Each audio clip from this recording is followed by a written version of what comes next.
All right, I'm looking at this is a issue of Vae Victis, or I guess if you're pronouncing it in the true Latin sense, it would be Vae Victis, like Wayne Witty Witchy, Veni Vidi Vici. The V's are pronounced like W's, so Vae Victis, I guess. This is a French magazine about wargaming, kind of like a French version of Strategy and Tactics or World at War or Command Magazine or whatever. It's full of articles on war games. In this case, there's some stuff about miniatures games in there. Like a whole thing, like lots of stuff on miniatures games, but also some stuff on, for instance, here's an article on Cedar Creek, which is what this particular battle is covering here. Cedar Creek, 1864. But also articles on other stuff. Stalingrad. It's weird. That looks like almost an ASL scenario. And it is, I guess, random Vae Victis ASL scenarios, not official, MMP scenarios or whatever. Here's like a review. This is the Battle of Normandy from GMT. This is a review on Yalu from Compass Games. Roads to Stalingrad from somebody. I don't even know what company made that game. This looks like, I'm going backwards here. For the People, so an article on For the People, an article on Napoleonic 20 from Victory Point back when they were a thing. Stalin's War from GMT, Chariots of Fire from Great Battles of History from GMT, and then some kind of overall little column reviews. Basically, that's what this is. This is a French magazine, and all this, all this text, great, it's all in French, so if you don't read French, you're out of luck. I don't read French, but I bought this for the Cedar Creek game. There are English rules. You can, these, a sort of Xerox copy of these came with the magazine when I ordered the magazine. These I printed off of Board Game Geek because you can see they're in color. The copy that I had was not in color and not on A4 paper. I printed these out on A4 paper. But the rules are not long. There's no page numbers, but this is probably 10 pages of rules, with an example of play in here about how stuff works. So it is fairly simple rules. There are some gaps, I guess you could call them, and there's no good way trying to get this without glare on it. If I go this way, my lights up ahead are shining right down on the single page of the map. It is, you can see there are areas in the map. It is not a hex-based game. It is an area-based game. And the units have facing. They basically need to face towards a edge of whatever area they're in, and then the surrounding areas will determine frontage versus flank hexes. So basically the 3 adjacent hexes to the front. So for this guy, or these guys, your front hexes are actually this hex, or not hex, but this space, and this space. This is not even adjacent, which makes this space and this space the flank. So they only have 2 flank hexes here and 3 actual front spaces. I keep saying hexes, I mean spaces. So this is a weird aspect of this you have to figure out because these are very weirdly shaped spaces.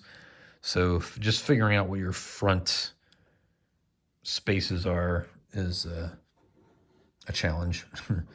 But as you can see, we've got a setup already. I've moved all the Confederates onto the board. Most of them start out of the outside of the map, and they come in on these spaces where there are numbers, and then move onto the board and try and engage units accordingly. And yeah, that's right. So the way it starts out is the Union is at a disadvantage. So they have various modifiers to their combat capabilities on the first 2 turns of the game because they're essentially under a surprise attack where the Confederates are taking them by surprise and moving onto the map and then attacking before the Union can really respond. All these guys up here are frozen basically through the first 2 turns. The leadership here, this is right. He has penalties until Sheridan can actually join, and you can see he can't come on until turn 4. I just started turn 2. Each turn, there are at least 3 movement phases, but as many as 5 movement phases. I think it's 5. It was either 4 or 5. Just looking at the movement rules. Yeah. So each round consists of from 3 to 5 movement phases during which the brigades move and fight. So basically what happens is at the start of each turn you roll for initiative. On the first 2 turns the Confederates have the initiative because they're surprise attack essentially, and then you roll and see, higher roll wins initiative, and that's the person that will have the first movement phase. And movement and combat is all done at once, so you can move each of your divisions, and each division is assigned by, and I should, instead of using my fat fingers in the frame, use some tweezers. Each division has, each counter is a brigade, and so these counters of brigades make up divisions. So each division has a marker or a number or a letter for its commander in the upper left corner. So you can see these guys are of the K, that's Kershaw's division. And then the name here represents what the name for each brigade is. Here you can see this is the Confederate artillery train, and they have these artillery counters, which will give their units an artillery boost if they're deployed, and they have to be deployed within a certain space of the commander. In this case, you can see this is early, and units have to be within a certain number of areas of their commander in order to be able to activate automatically. Otherwise, if they're not close enough, like say these guys way over here are not actually close enough to early to be able to automatically activate under his command, so they have to roll an initiative roll. And the initiative, just looking at the rules again, there's certain modifiers for the initiative. On a 1 to 3, they're activated. On a 4 to 6, they're not. You can adjust for cav. You can adjust if contact with an enemy, if commanded by a senior general. Senior general, I believe, means the stars here. No. Let's see. Senior generals are Ramsey, Pegram, Kershaw. So, nope. The stars are not to do with senior generals. The senior generals are K for Kershaw for the Confederates, R for Ramser, it's these guys, and P for Pegram, it's these guys. So this E here, this is not a senior general, so he would not get a bonus if he's out of command of early. He would not get that bonus to try and activate. So And then you can see here +1 for all USA on the first turn. So the US is at a command disadvantage on the first turn when they're trying to activate their units. And basically, they have to try and activate everybody. They're all considered out of command on the first turn, whereas the Confederates are essentially all considered in command on the first turn because they're moving onto the map before Early gets there. So that gives them a free sort of everybody's in command while you're moving onto the map and attacking. So it's all stacked on helping the Confederates early in the game, and then the Union moves back to a more normal position and potentially a better position once Sheridan arrives. And there's some variability as to when he will arrive, but once he does, then that gives the Union a command advantage. Right gives them, it's not a penalty. I mean, they essentially have a combat penalty on the first 2 turns of the game. I don't think they have a command penalty with Wright. They will have a bonus if Sheridan comes on and replaces Wright. So, again, this is all intended to historically represent the fact that this battle started in favor of the Confederates, but turned once Sheridan arrived and essentially rallied the Union troops, and they pushed back the Confederates and ultimately defeated them. So, and this battle was kind of the last hurrah of the Confederacy in the Shenandoah Valley.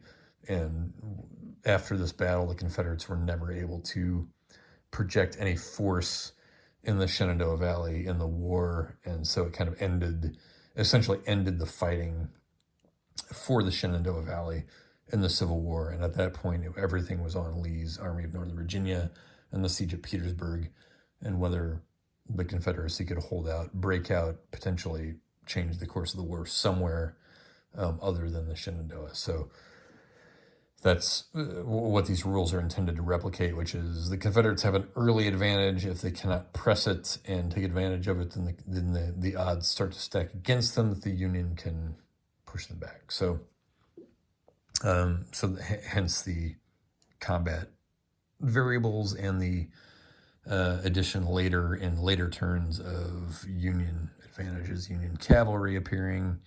I think it's just shared in there, and then more Union cavalry shows up in later turns that can be used to assault and pursue the enemy. So far, again, the simple rules, it's been pretty simple. The movement is simple, the terrain is simple.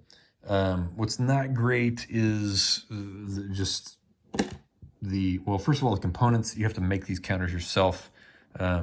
They're on, like, this map is on kind of a thicker piece of, I hesitate to call it cardstock, but sort of, a glossy, thick magazine page, and you cut it out of the magazine, and that's your map.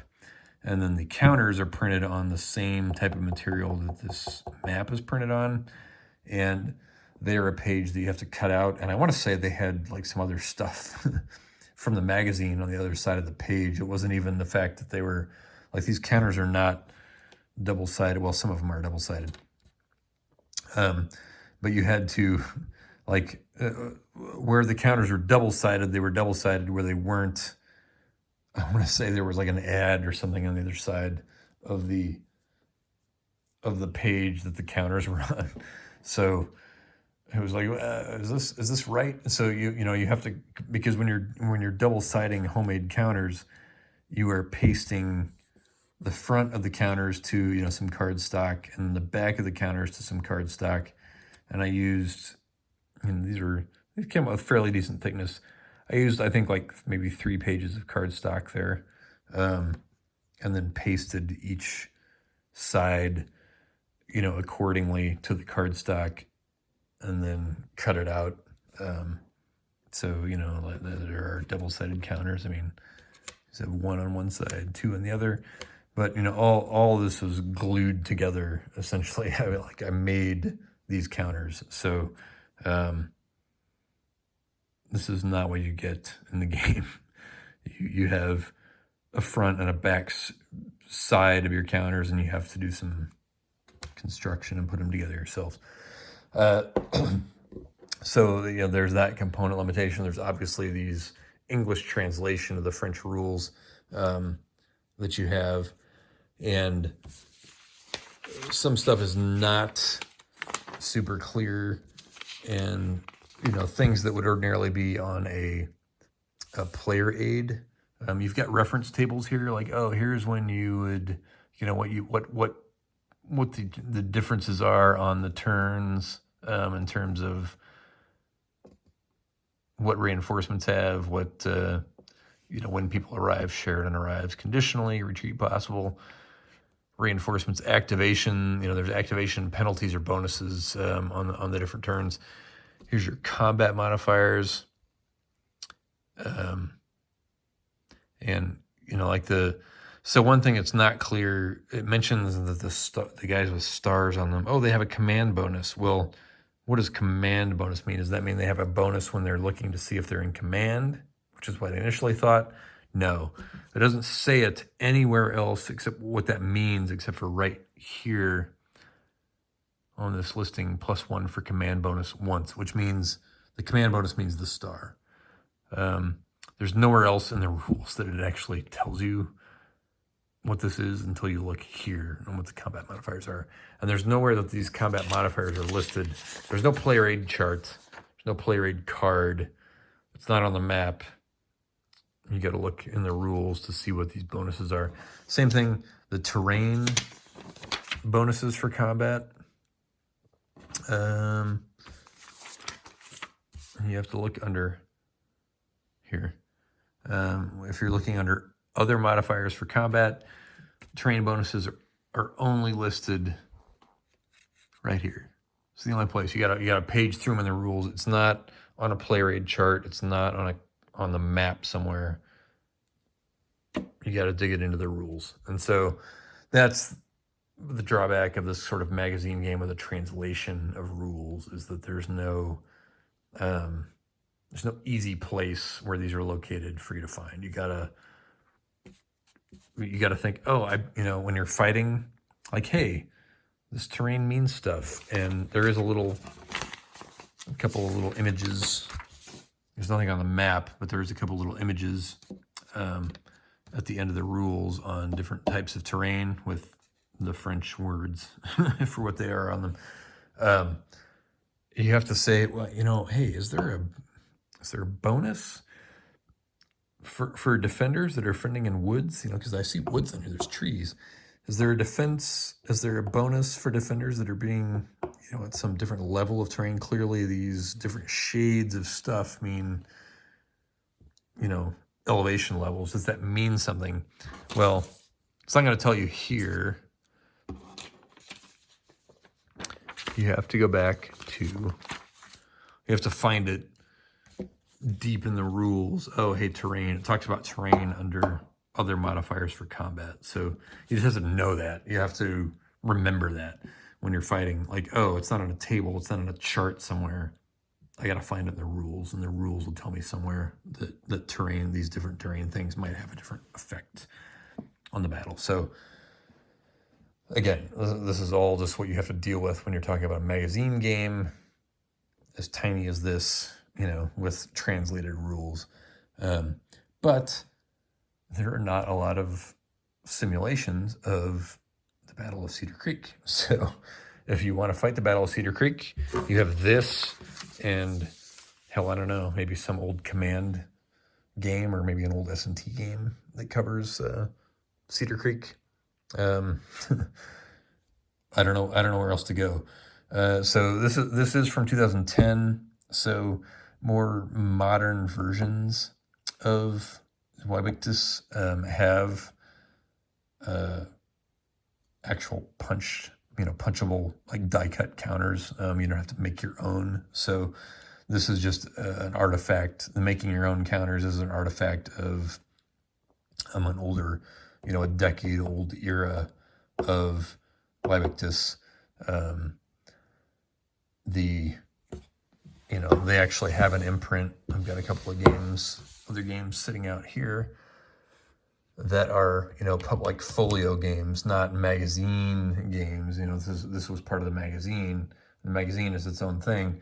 They also have their own imprint that publishes games, and those publications have, proper rule books, fold out maps more than just a single sheet that you cut out. Actual proper, glossy player aid cards, and then, real counter sheets that have properly die cut counters, and I might add fantastic art. I don't know what it is, but the French. I mentioned this when I did my coverage of This War Without an Enemy, which you can see just peeking around the corner of Charlie's ear there. I don't know what it is about the French in recent years that have really nailed the artwork. And even the artwork on the Make Your Own Counters game is great, because all of the divisions have different character artwork for the different soldiers that they display. So, which is a nice touch. Just American publishers would never do that. They would just make all the Union units look the same, and only the numbers would be different. I don't know why. The French love their sort of individual unit art. So I've got Avec Infini Regret and Avec Infini Regret 2. This one's already punched and labeled and stuff. So, but these are like proper Vae Victis folios, as opposed to the do-it-yourself magazine game. So I've started playing this, and you can see here the Confederates are initially swarming the Union position here.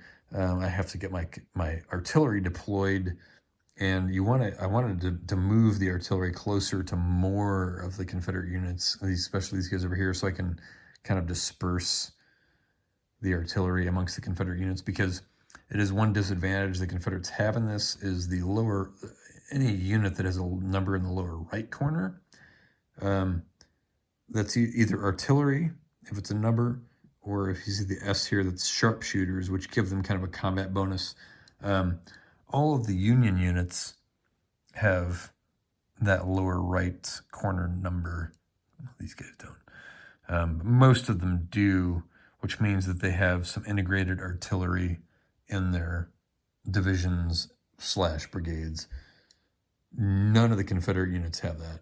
All of it has to be distributed by this artillery train, which is limited by a range of spaces. So if I wanted to deploy all of these artillery units here, right now, they would not reach these guys. They would not be of any use to these guys over here. So it's a problem for the Confederates, because basically the artillery number is, at the start of each combat, you will roll against this number in the lower right. And that will be, if you roll lower than it, that gives them a +1 in their combat. So essentially, it gives you, the higher the number, the better the chance, the better your quality of artillery. So, you can see the Confederates here could add a bunch of 2s to their units, but also a couple of 3s, which, could give them a good chance of getting that +1 combat bonus against whichever brigade they're fighting. So it's sort of a, when do I make this decision to deploy the artillery? Because once you deploy it, you're done. These guys are fixed to whatever units you assign them to. You can't change that later in the game. So do you want to spend the time moving this thing around to try and get it in position so it's within range of enough guys to deploy your artillery? Or you just want to go bam and put a bunch of artillery out with all the guys on this side and kind of waiting your Confederate attack and not giving, where over here, sure, you've got a number of Confederate units, but they are all generally smaller quality numbers. There's a 5 here, that's good, the 6 and 8, but you can see here at 2, you've got smaller unit numbers over there, and over here, you've got higher numbers of units, and that all have stars. Well, okay, so he doesn't. Bad example.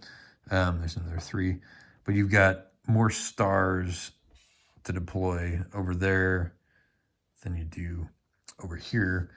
So do you want to help these guys with the stars, with the artillery, or do you just want to plop it all onto this side of the map and hope it works out for you? So, you know, little choices like that to be made throughout the game. For the Union, you know, once these forces unlock, where do you send them? Do you, you know, if the Confederates are starting to push here, do you just refocus everything here? Do you try and swing around and help on this side? So there's decisions to be made with reinforcements. For the Union, you've got some cavalry that's going to show up later that will help with flanking units and things like that. So, you know, there's enough stuff going on here that despite the fact that it's an 8.5 by 11, or I guess this is technically an A4 size because it's, you know, it's a French European publication. You've got an A4 size map and some do-it-yourself counters, but I think a fairly interesting tactical situation with very simple and easy to run game mechanics that still, despite their simplicity, still provide a certain amount of tactical choice and decision making and you know, choices that you have to make. So far enjoying it. Again, I'm only in the second turn. I just wanted to put a little video out here on the fact that I'm trying one of these magazine games and one of not just any magazine game, but one of the fairly older sort of do-it-yourself magazine games where you had to make the counters yourself. So I do have, I think, one other, maybe two other. All my magazine games are kind of down there on the bottom shelf, and I think I've got at least one other Vae Victis game or magazine with a game in it.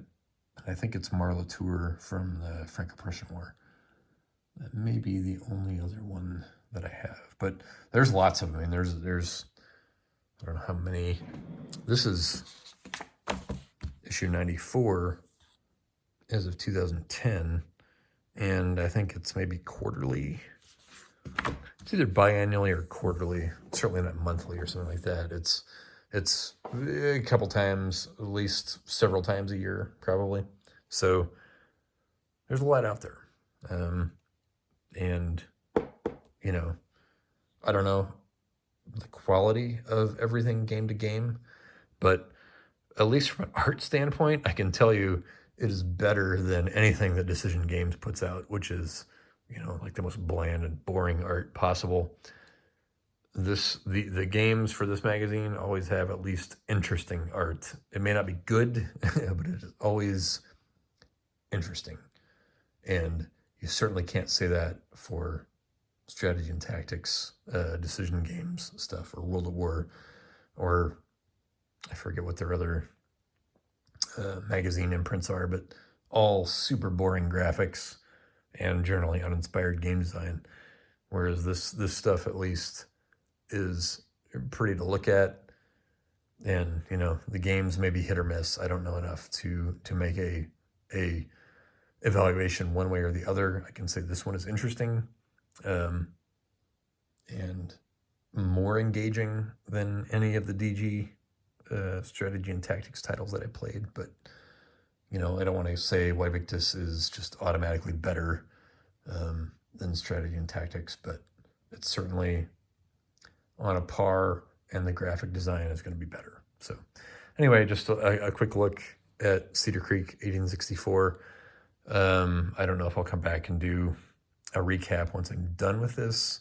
I just wanted to get video on it while I was thinking about it and starting my playthrough of it. So you can at least get a sense of what it looks like, how it plays, if not necessarily how it finishes or how it ultimately tries to simulate this particular battle. So there you have it.